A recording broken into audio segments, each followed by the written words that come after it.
velkommen tilbage, Pauline. Nu er det Pauline, der optager. Hvis I lige kigger der, så kan man se, at låget faktisk har løftet, og der er gået 13 timer nu. Og så... aldrig sket før. Så... lidt nervøs er jeg.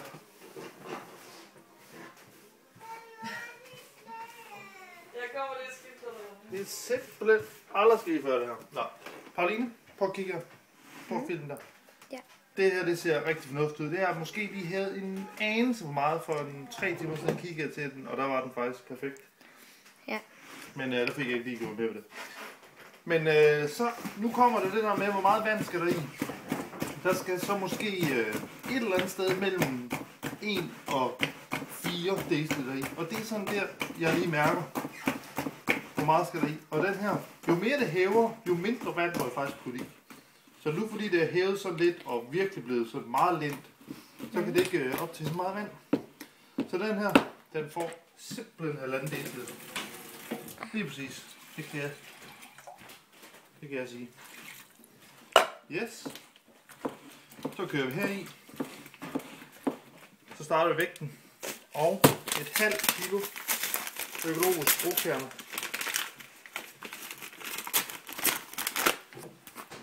Der er et kilo. Big surprise.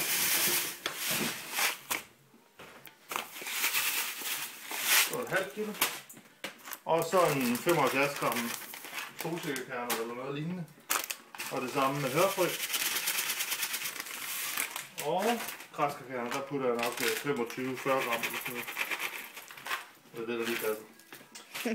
Yes, så er det videre. Så skal den her ellers bare have nogle tæsk. Og det skal den nok bare have et minuts tid. Eller en halv. Meget på, hvor hurtigt man er. Jeg ved ikke, om I kan fornemme, at det ikke er morgen længere. Der er mere gang i snaktøj. Okay. Nu er det for at sige, at det her, det er jo skide nemt at lave rugbrød. Men alligevel, altså det der med at følge en slavisk helt præcis, det går jo egentlig meget fint. Men jeg kan simpelthen mærke, at den er altså lidt for lind. Så jeg bliver nødt til at tage lidt mere. Jeg kan jo for eksempel lige tage resten af min gramsmæl her. Lige 100 gram mere. Simpelthen. Det var for lidt. Og jeg ved godt, det går lidt ud over... Hvad laver du, Pauline? Jeg filmer. Okay. Jeg ved godt, det går sådan lidt ud over, hvor let det egentlig er. Men altså, man lærer hurtigt lige at finde den rigtige konsistens. Og det er egentlig bare det handler om. Og igen, hvis det er hævet alt for meget, så må det ikke få særlig meget vand i. Og hvis det er hævet for tilpas, så må det gerne få noget mere. Okay. Godt. Så. Nu kommer det sjove. Det her, det er nogle super gode rugbrødsformer. Det er Eva Professional. Og der er sådan en sætning, jeg bruger igen og igen. Og den hedder, skal aldrig smøre. Det står derude på pakken.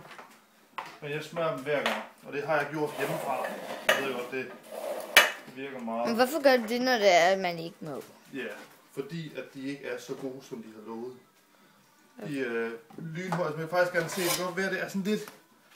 De er altså slidt, men der er jo... De kan godt se. Det er sådan noget flap. Det burde ikke kunne lade sig gøre.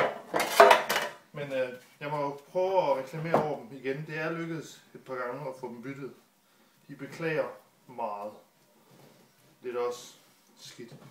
Altså, mine forældre, de har jo haft nogle i 20 år, Eva Professional. Det var dengang, det virkede.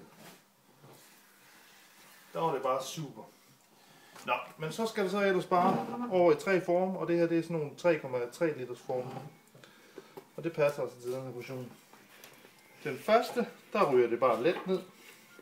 Den anden skal lige have lidt hjælp. Og den tredje, der skal det hele skrabes ned. Og det er faktisk, så synes jeg, at konsistensen er rigtig. Nå, så kommer det sjove jo, det er, at de skal ind i ovnen. Og der er også mange, der tildækker med et eller andet vådt viskeklud eller et andet, men det gider jeg ikke, og jeg har timer på ovnen. Så nu er klokken 8:30 om aftenen. Og så stiller jeg dem ind i ovnen, og så står de der i 5 timer. Og så starter ovnen. Og så slukker den også selv. Så en morgen, når vi vågner, så har de bare stået derinde og fået eftervarme ned i formen. Og så er det faktisk færdigt. Og så gør jeg faktisk lige det, altså. Ikke. Jeg vil gerne lige have, at det vejer lige meget. Og det er bare sådan et eller andet, jeg har.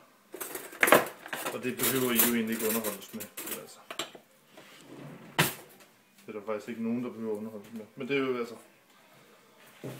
Det er bare... Så passer det. Og jeg kan godt lide, at tingene passer.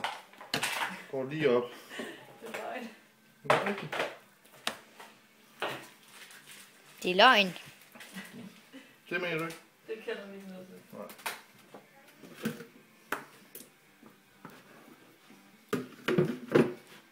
Så. Og så over til ovnen. Og så er der også nogen, der pensler det. Det bruger jeg heller ikke. Det fungerer fint uden. Jeg laver det bare fladt.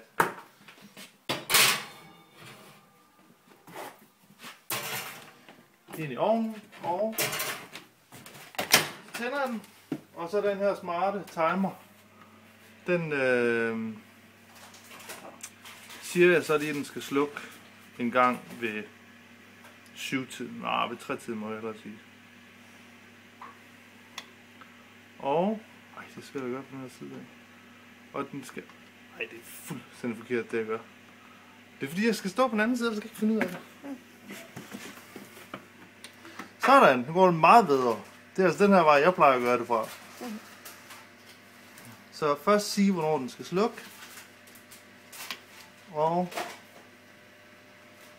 hvor længe den skal have.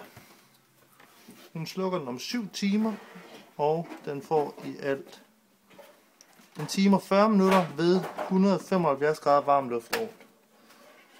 Så kan du også slukke, fordi så kigger vi bare igen til den i morgen tidlig.